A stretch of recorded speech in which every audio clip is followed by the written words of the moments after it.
राजा जी का हो? एक ठे बात कही। का कहत हो? बुरा ना मनबो। अरे अब का बुरा मानी? देखो तनी कहिए से घरे बैठल बड़ा ना कुछ काम ना धंधा। हाँ जैते तनी हमरे दीदी के घर में भेंट कैले होता। अच्छा सुना ना। सुनावा। सुना बोल मुहा मारे जो दिन यतावार। सुना तारा ना राजा जी। सुना बोल मुहा मार आजो दिन यतावार जाके घूम आवा राजा सढ़ुआ नहवाना।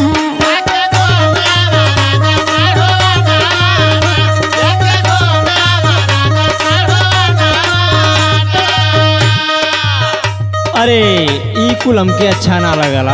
अभी है कुल कहबा। अब का वहाँ जाई साड़ू सड़ुआनी तिया। काहे हो? सुना। बोलो। होला सड़ुआ के रीत गोरी बलुआ के भीत। ऐसे काहे बात है जी?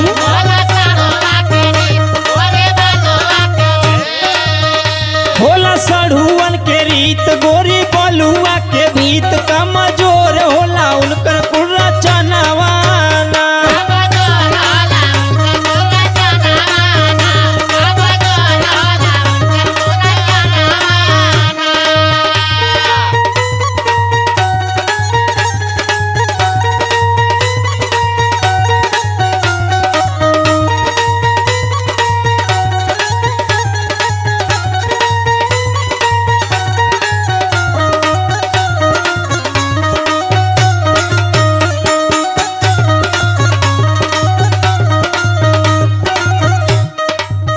सुनो का तनी सका कह देनी है कि तनी दीदी के घर में जाके भेंट कयावो। हाँ तो ऐसा मार लगला लेक्चर देवो। अरे हमके वहाँ जाई अच्छा ना लगेला।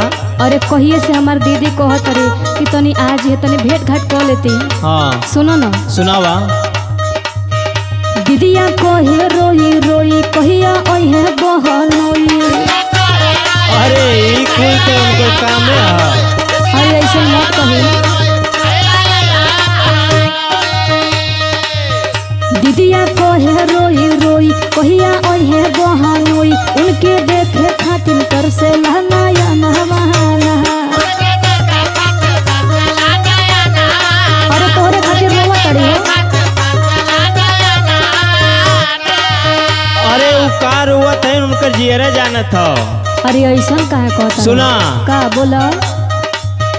देखनी गवाने के बेला तोहरे बहिन के झमेला। झमेला? हाँ ये तू का कहता रहो। देखनी गवाने के बेला तोहरे बहिन के झमेला बात बोले हमसे जैसे आई ठनवाना। अब ये तू का कहता रहो। अरे हम तोरे गवानवा उनकर देख लेली।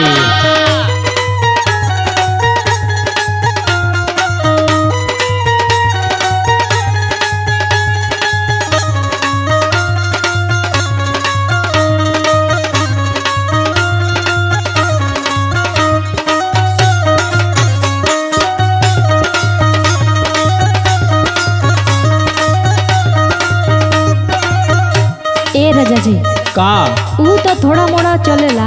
अच्छा थोड़ा मोड़ा रहे। अब सुधर जाइ है। सुनो। सुनाओ।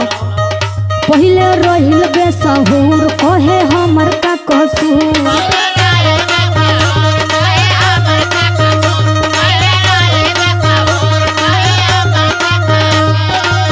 सुनो तारा ना राजा जी। हाँ पहिले रहिल बेसहुर कहे हमर का कसूर छोटू साली के करम सब जतना नहा।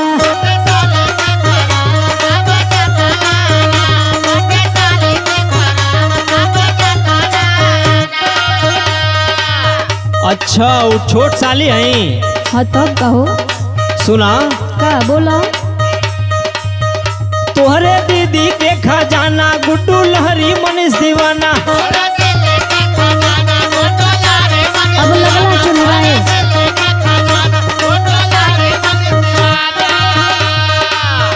तोहरे दीदी का खजाना गुड्डू लहरी मनीष दीवाना उनके माने जैसे बाटे न